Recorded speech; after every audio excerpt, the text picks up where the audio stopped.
Hey, Oddball8 here, and I thought I'd want to do a Hunt Showdown video, specifically on the menu system, because when it first came out, version 1 of Hunt Showdown, people were upset with this menu.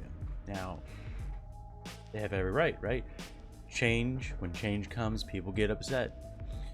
But are there actually things in the menu system that can be improved? Well, that's what we're going to find out today. Whoa. We'll go through it. We'll do some analysis. Find out if there are actually issues with what is in the Hunt Showdown menu. Selecting of the contract. We don't know whether or not we can actually select this until we hover over it, and maybe, just maybe, we might be able to know that we can change it by clicking on it. We don't have a label to signify that, and it's at the bottom of the label here. What I would want to see is change contract to tell me to give context as to what this button does. The rest of this, the alignment is kind of all out of whack. Don't know what's up with that. Moving on to the quick play, this seems pretty minimalistic. Not a lot of information, so the cognitive load, or how much information we're processing on the screen, is relatively low. So I'm liking this. This is pretty good. You can change your character with the arrows. Whether or not those arrows mean anything to user, I don't know. But continuing on, we go to our contracts. This is where we can select our contracts. I'm not really seeing any other labels that this is where we're changing, but that's my best guess, is because of the check mark. Still, it takes some time to figure that out, so probably some context as to what this page actually does, and that would be changing the contract. Moving on, challenges, pretty minimalistic, like it. Not sure how we feel about the time here. 5, 17, 46, 58. It'll take you some time to figure out what that is, but a better way to do that would be to give context as to what these numbers actually mean.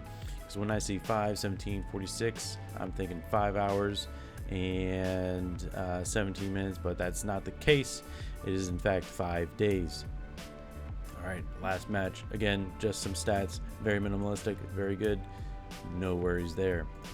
Going to Bloodline. Again, very minimalistic. You have your times here. Now, I'm curious as to why these times have a icon for their time, but the others did not. Being a little bit inconsistent there, but not too much to worry about. Right? Then we go to statistics here. Again, statistics, pretty self-explanatory here. Look at all those great stats of mine. They're just great. Weapon rank unlocks, pretty minimalistic. You get very brief information, which is awesome. You don't want too much information. However, you have a ton of scrolling to do, and the change between each of them is a bit abrupt. Change blindness, for any of those out there wondering what this means, is that if something changes really quickly, you don't know whether or not what has changed, and that can give you take you aback. Now we're on to the roster, and a couple things here. So we have our unlock new slot. If I'm not mistaken, they may have fixed this, but if you click on this, there's no backing out. You want to give user control and freedom. For those of you in the UX realm, you know what that means, but those who do not, you want to support undo and redo. Give them an emergency exit. Allow people to fix their mistakes if they do something mistakenly. I've seen people actually click on this and lose 150. Now, it might not seem much because you get that for free, but it takes some time, right? And you can get this by purchasing with real money. We have the skill traits. We are not sure as to what this symbol means, but I'm sure with some exploration we can figure that out. Oh yes, let's take a look down at the bottom left. We see the number 3 again for this user, or for this character. We click on shows trades. It shows us our trades. It shows us what we can purchase. This, love the artwork, yada yada. But what is this?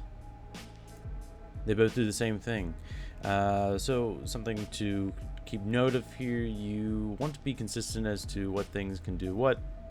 So we shouldn't have to recall whether or not hide traits and this do the same thing, because that's what they do. You click on the traits plus symbol and you click on the show traits. They both do the same thing. That gives us, we have to recall whether or not they both do the same thing. All right, moving on to our equipment here. One thing that I do know is that if we purchase something such as this, we want to purchase a weapon, right? We click on buy. What just happened? Do you know what just happened? The only thing that changed on this screen was the times button on the combat axe. All right, this is probably good for you not seeing my mouse, because now you can actually see that we have some change blindness here. We do not know whether or not something has happened, the visibility of this, what is happening on the screen. So, and there is no undo function here. You purchase it, whether or not you did it by accident or on purpose. Continuing on, let's go ahead and see if we can clean this. Does it give us a notification that we're using some of our currency here?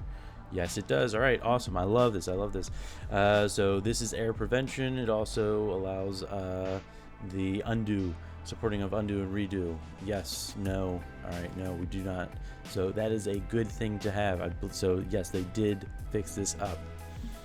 All right, so it looks like that the only thing that gives you notification as to what you're doing is if you are using the blood bonds. If you use anything else, you have no idea what is happening. You have change blindness going on like crazy. Right there, I just sold my axe. Did you know that I sold my axe? I didn't, not based on the screen. So now let's just talk about all this information here. All right, our cognitive load is going wild right now. All right, we have so much information on the screen that we don't know what to do with it. We have all these icons, and if you actually explore it, yeah, you can get to it, but first glance and trying to figure this stuff out, it's going to take you a while to learn. Is this a good thing? No. Is it necessary? Probably. Just because there is a bunch of weapons in the game, and there has to be some way to filter them out. So what I would say is, if you are going to be selling or buying something, either some sort of animation, some sort of notification will work for this. Otherwise, if you just have it as it is now, it can get annoying. It will frustrate many people until they learn that this is what happens. And you can, by mistakenly clicking on the buy or sell. Don't have to worry about the blood bonds. That's good. One last thing to take a look at on the overview here is that the labels for the health, large slot, small slot, tools, consumables is at the bottom of the images. We probably would want to see those at the top to give better context, and because we read from left to right and down.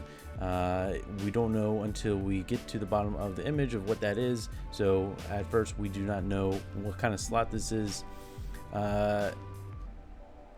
without having any context until we read further below. You can see where this is strange to me. All right, so we have show traits at the bottom left here with show traits label at the top. Why isn't it at the bottom with everything else? So the consistency where labels are placed does not make sense to me. Again, there might be user testing behind this, but still does not make any sense when you have labels at the top of some items and labels at the bottom of some items. If we take a look at respect, we have labels at the top of our remove last health chunk. Also, why do we have two labels of the same context? I'm a little confused here with why that is as it is. We have, moving on to the store page. I'm not going to really say much because we've already sort of gone over this when we were at the other page for our roster. Over here we can go and go to equipment. Can we even buy? We can't buy any of this stuff. So that, you tell me. Okay, so these are the things that we have equipped or have unlocked, and the store is, but we can still buy. I don't know, guys. It's all so crazy with this. The cognitive load is just mind-boggling. So we go back to the store. We can buy weapons now. We can see what weapons are locked. Again, just another place that's getting repetitive. The cognitive load here is just way worse than the roster equipment page. Again, I can almost guarantee if we were to click on buy, yep, no warning, change blindness. I just clicked on buy for the combat axe. If you didn't see that because you can't see my mouse. Let's see, there's a bunch of icons here. Sorting, we don't know that this does sorting. We know these filter. We don't know that this sorts unless we hover over it. The A to Z sort of gives it away, but it takes some time. And no one's going to be, if you have to have someone read the tooltip, then is it important that they need to read it or not important? Because if you hide something behind that, you're going to have some people who will not read that. So what I would like to see is some labels to tell me what this is. But again, we have so much information on the screen. What can we do? I'm just showing what the problems are, and this is a problem. The cognitive load is immense on this page. We go to our legendaries, our weapons. Sure, I mean it's all the same. It's just another way to. It's just another way to filter. Okay, so we have our weapons, consumables. Okay, you still have filters. You still have the sort by. Hide lock. Again, some more sorting. My brain hurts. Okay, blood bonds. So continuing on with this is where you can actually buy blood bonds. So one thing that I noticed here is we have different animations for different pages or images that we select, and we can see they really want us to go for the $24.99, right? How do we know this? Because they have animation going on in the middle here with the sparkles. All right. Some would say they're trying to trick you here. And that does it for our quick UX review of the menu system in Hunt Showdown. Hopefully this was informative, and hopefully we can see some improvement in the menu system just for ease of access and better user experience. Hopefully we can get this actually tested with users. It seems it may have not been tested fully or to that great of extent because people were upset. That's all I have, and I guess like and subscribe. That's a thing to say, right? At the end of these things. Take it easy, enjoy, and